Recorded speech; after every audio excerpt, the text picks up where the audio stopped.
The government proposes that the price on carbon pollution should start at a minimum of $10 per tonne in 2018, rising by $10 each year to $50 per tonne in 2022. The federal carbon tax has Canadians across our country gripping their wallets a little tighter this week. However, carbon taxes are nothing new to British Columbians. BC has had our own carbon tax since back in 2008, and it currently sits at $30 per tonne. The federal carbon tax won't affect British Columbians until at least 2021, when the federal tax reaches $40 per tonne.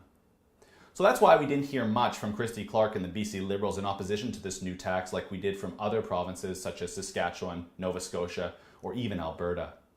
But even still, this federal carbon tax could do serious damage to BC. One might be inclined to think that Premier Clark and the BC Liberals are playing nice with the federal government and Justin Trudeau over his new tax, given they just greenlit the massive Pacific Northwest LNG project last week, despite its 190 conditions. Well, consider this new carbon tax just one more massive condition. None of the major LNG projects appear likely to be operational before 2021, which makes this new carbon tax and even our own carbon tax in BC a huge disadvantage compared to our competitors. Australia is becoming a major LNG player with their Chevron-led Gorgon Island LNG project now fully operational. And the recent decision by Australia to scrap their own carbon tax has BC falling further and further behind in the LNG marketplace. We are basically making ourselves uncompetitive.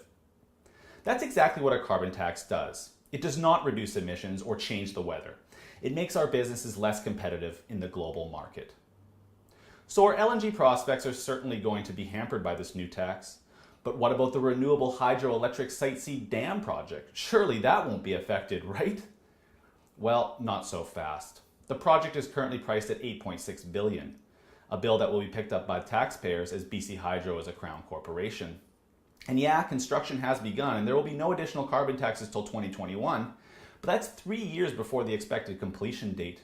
And you can bet that $8.6 billion price tag will jump when that new carbon tax hits. Site C will be just the tip of the iceberg for the BC taxpayer come 2021. BC ferries, count on fare increases. Hospitals and schools, well, they'll need more tax dollars from us to pay their own carbon taxes too. As if this province and this city weren't already ridiculously expensive, and now we see a new tax coming, and one that could grow even higher if some like Mayor Gregor Robertson and Vision Vancouver have their way. So that's why Premier Clark should stand up for BC, put British Columbians first, and point to our own carbon tax and say, no, Prime Minister Trudeau, British Columbians have been paying carbon taxes for close to a decade now. We can't afford any more new taxes. I'd like to see Premier Clark join Brad Wall and call on Justin Trudeau to stick with his election campaign promise he made during the Globe and Mail debate last fall. The idea of imposing a bureaucracy out of Ottawa, a cap-and-trade system on provinces like British Columbia that have already moved forward with a world-renowned carbon tax that is actually working for them, is actually a completely nonsensical plan. So let me get this straight, Justin. Imposing a federal carbon tax on BC when we already have a tax is completely nonsensical. Then why on earth are you doing it? And why on earth isn't our Premier calling you out on this as Premier Brad Wall is? As I was watching all the reaction pour in over this new federal carbon tax, I was most disturbed when I heard the calls of various environmental groups and ivory tower elites who are unhappy about how low the tax is.